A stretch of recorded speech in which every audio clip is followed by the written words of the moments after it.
সনাতন পদ্ধতিতে বাসায় মিষ্টি দই তৈরি করলাম। আসসালামু আলাইকুম।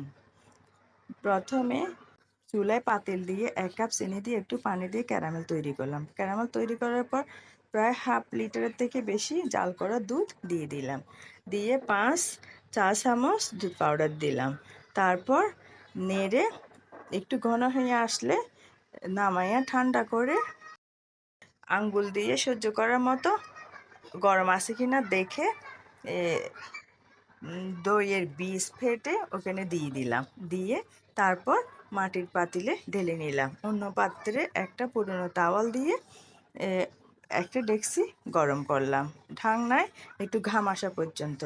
এই তো সারা রাত রাখার পরে তৈরি হয়ে গেল মিষ্টি দই। পরিবেশনের জন্য বাটিতে নিলাম। আল্লাহ হাফেজ।